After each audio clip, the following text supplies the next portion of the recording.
Bismillahirrahmanirrahim.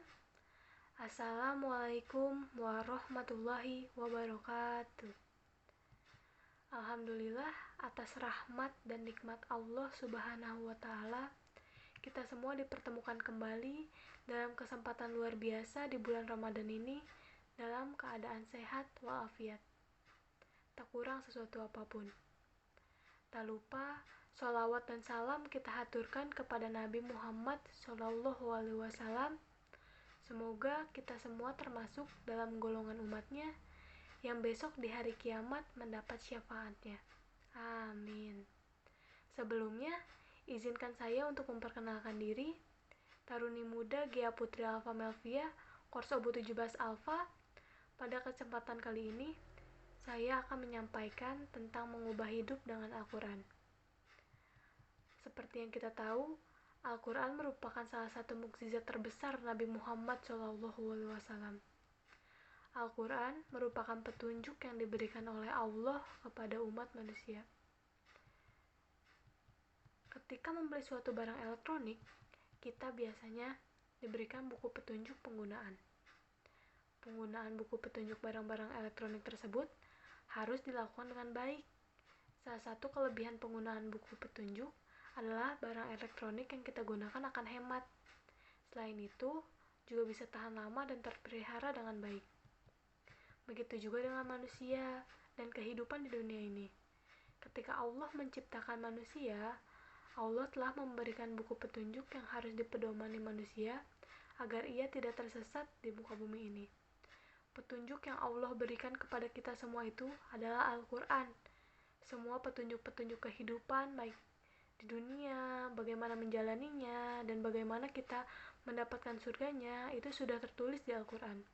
Maka kita harus mengikuti petunjuk itu. Dalam Quran Surat Al-Baqarah ayat 185 dijelaskan bahwa beberapa hari yang ditentukan itu ialah bulan Ramadan, bulan yang di dalamnya diturunkan permulaan Al-Quran sebagai petunjuk bagi manusia dan penjelasan-penjelasan mengenai petunjuk itu dan pembeda antara yang hak dan yang batil. Pada ayat ini jelas ditegaskan bahwa Al-Quran adalah petunjuk bagi manusia untuk membedakan mana yang benar dan mana yang salah. Terdapat 4 cara yang bisa kita lakukan untuk memaksimalkan petunjuk Al-Quran.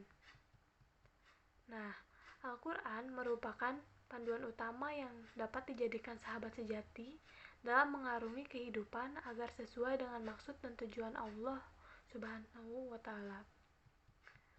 Oleh karena itu, kita harus bisa bersahabat dengan Al-Quran karena Al-Quran adalah mukjizat abadi atau mukjizat kholidah.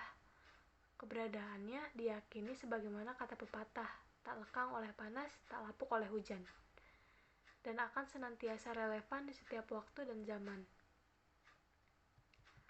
Untuk menjadikan Al-Quran sebagai sahabat sejati, tentu kita harus memposisikan dan memperlakukan seperti kita memperlakukan sahabat dalam hidup ini.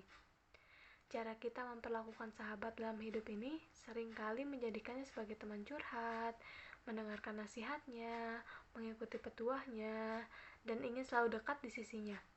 Bahkan seringkali kita tidak bisa dipisahkan dalam jarak dan waktu. Begitupun ketika Al-Quran sudah menjadi sahabat sejati dalam kehidupan kita, maka tentu saja kita akan membuatnya terasa istimewa dalam hidup kita. Banyak cara untuk bisa mengistimewakan Al-Quran agar menjadi sahabat sejati dalam hidup. Berikut ini saya akan menjelaskan tentang 4 cara yang dapat dilakukan untuk menjadikan Al-Quran sebagai sahabat sejati yang istimewa. Yang pertama adalah melafazkannya atau membacanya. Aktivitas membaca Al-Quran merupakan cara yang paling awal untuk bisa menjadikan Al-Quran sebagai sahabat sejati dalam kehidupan kita. Aktivitas membaca Al-Quran dapat dimaknai dengan melakukan rutinitas yang disusun secara sistematis dalam mengalokasikan waktu untuk bisa membaca Al-Quran. Rasulullah SAW bersabda, "Bacalah Al-Quran, sesungguhnya ia akan datang pada hari kiamat menjadi pemberi syafaat bagi orang-orang yang bersahabat dengannya." Kedua, menghafalkannya. Kegiatan untuk bisa menghafal Al-Quran adalah langkah kedua yang dapat menjadikan Al-Quran sebagai sahabat sejati yang terparkir dalam hati dan tertera dalam jiwa. Sebagai sebuah kitab yang dijadikan pedoman hidup, ternyata Al-Quran merupakan satu-satunya kitab suci yang mudah dihafal di antara kitab samawi lainnya. Hal ini sebagaimana firman Allah Subhanahu wa taala dalam Quran surat Al-Qamar ayat 17.